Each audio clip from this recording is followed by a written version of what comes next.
Hello, good people of YouTube. Mountbatten here. Well, 2021 Mountbatten here. So, I am bringing you guys my Soviet Battleship guide today, and the reason I say 2021 Mountbatten is because you're about to hear 2020 Mountbatten. So, what happened with this guide is that I originally started to work on this back in 2020, shortly after the Japanese Battleship guide.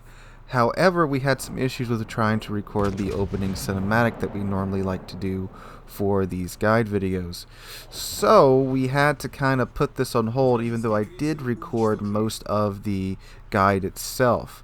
So unfortunately, because of that, since then, the Commander rework has been announced. Now, I did consider just holding back until it got released and redoing this in total. However, unless the commander skills, I've looked through them, they're pretty similar to what we already have right now. They're just kind of broken up, and you weirdly have to take more points to get the same effect. But that's another video for another time. But I do not believe they will change the way that Soviet battleships are meant to be played. They're pretty much set in their ways because of their overall design. And it's not like it's going to cause that big of a shift in the way the game plays. It's going to cause a big shift for sure, and there's going to be quite a few changes, but as far as Soviet battleships are concerned, I do believe they will be played the same way today as they are post-Commander rework, so that's why I feel comfortable putting this guide out.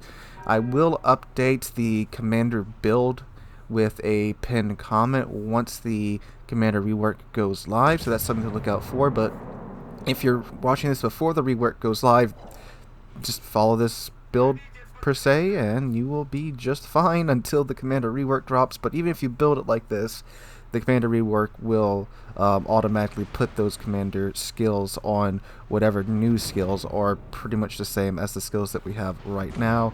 So no worries there. So that's why I feel comfortable putting this guide out today, and I thank you guys for watching, even though this is coming out right before the Commander rework. But anyway, I'm going to throw it back to 2020 Mountbatten with little voiceovers from 2021 Mountbatten in there as well. Hello, good people of YouTube, Mountbatten here, and today I'm bringing you guys my Soviet Battleship guide. So, Soviet battleships are the latest full battleship line in the game. Upon their release, they immediately received accusations of being overpowered and Russian bias, of course. However, now after some time since their release, many of them have been beaten into line with a nerf hammer. They are amazing tanks and absolute beasts at close range. They are the ship incarnation of the 5-year plans with how massive they are. Having some of the best armor at their tiers, they are the might and fury of Stalin himself. And today I'm going to tell you how to Russian bias in 2021.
Alrighty, let's start with the Captain build. This build will work on literally every single Russian BB, from the Gangut to the Kremlin. This ironically is the same build you would use on higher tier Soviet cruisers as well, with the exception of the light cruisers. Alright, so you're going to be putting a survivability build on your Russian battleships. So Russian battleships are great tanks, so let's make them even greater tanks. First off, Kuznetsov is a must for Soviet BBs. With his Will to Victory talent and his Conceal Reserves talent, they both give you 2 more damage cons and heals if you manage to activate both of them. Will to Victory gives you another heal and damage con when your ship gets below 10% health, which will happen plenty enough with Soviet battleships, and not even mentioning his improved Jack of all trades skill, which is very useful as well if you want to opt to take that at higher tiers.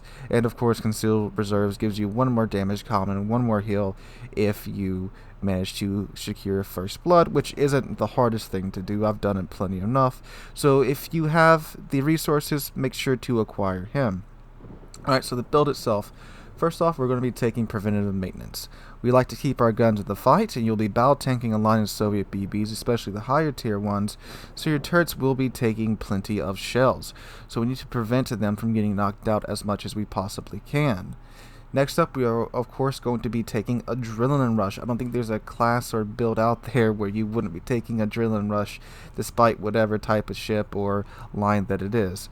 So Adrenaline Rush, if you don't know, the lower your HP, the faster your reload gets. For every percentage of HP that you lose, you also get a boost to your reload time by a certain percentage. So you need to get something out of trading off your damage. It's a great skill, and it's, of course, a must-have, and it's a 2-point skill. Alright, our next 2-point skill, so this is a skill you would grab the next time you come down. You have a couple of choices depending upon your tiers. So for the lower tier ships, I would say MLG turret is a must-have. So at those lower tier ships, so from about tier 7 down, Soviet BBs have a longer rotation time. It's not, unbearable, but it is longer than the higher tier Soviet BBs. So this will help you out in those close range fights. However, once you get to higher tier and get to something like the Kremlin has an amazing 30-second 180 time already. So you don't really need to take MLG turrets, but you can if you want to, just to have that little bit of edge in a close range fight, which is pretty nice. But you could potentially pass on this and then take Jack of all trades, because again, if you have Kuznetsov, you get that improved Jack of all trades, which reduces the cooldown time of your consumables. So that's something that you guys would have to make that call for yourself. Me personally, I keep MLG turrets on my Kremlin. Alright, next up, we're going to take Superintendent, which is a must-have for Soviet BBs. Soviet BBs have a quick cooldown on their damage con, however, they have a limited number of charges, so you need to take SI to make sure you get another one. They also have 1 less heal than normal BBs, so you need SI as well to make sure you get as many heals as possible. Again, if you have Kuznetsov, you can get 2 more damage cons and heals as well if you activate both his Concealed Reserves talent and his Will to Victory talent. So the next 3-point skill, so again after you come down the skill tree again, I would recommend taking Basics of Survivability. Soviet BBs are meant to tank, and you will be tanking a lot of HE spam. Most Soviet BBs have amazing deck armor that will nullify smaller caliber HE from light cruisers and destroyers. However, fighters don't care about armor, so shortening them is what we need to do.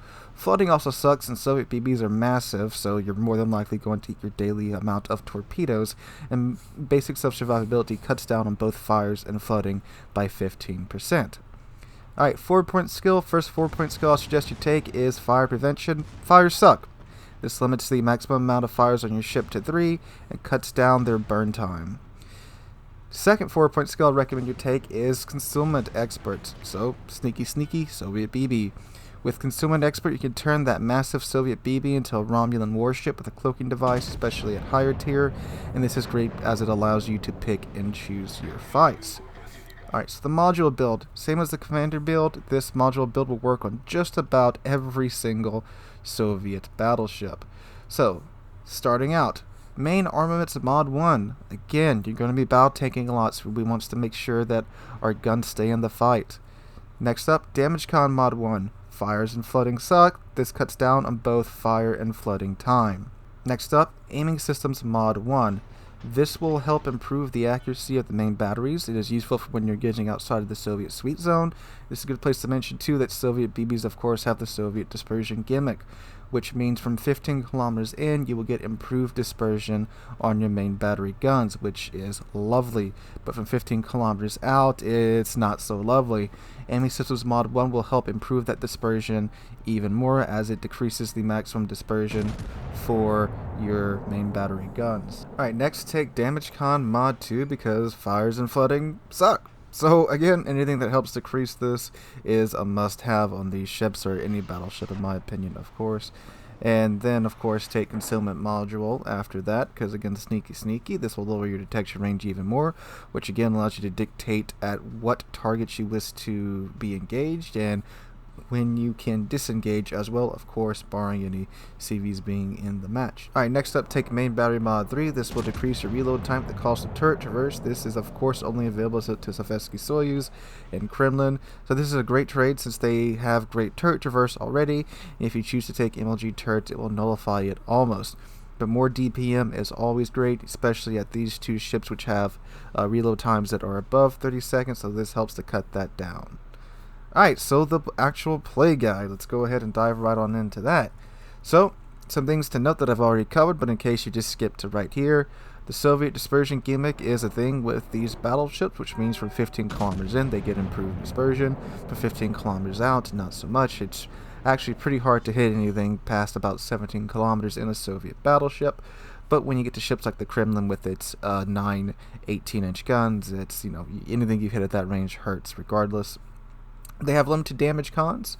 They have a very low number of heals as well for their tier, so make sure you have to balance these damage cons and heals together. With damage cons, you're going to have to let those fires and floods go for a little while longer before you use it, and the same with the heals too. You know, you really got to wait to use those heals to make the most out of them, but they both have quick cooldown time, so when you're under constant HE spam or you're in a brawl, they're great for that because you can manage to stay alive for much longer using these two items. Alright, so let's get going into the tiers now. So lower tier. So from tier 3 to 4, Soviet BBs play very much like most other battleship lines, pointing in toward enemy and sell at them until they are sunk. However, the Gangut, the only real ship in this line actually, plays like October Revolution, just at a tier lower, with its 12 305mm guns.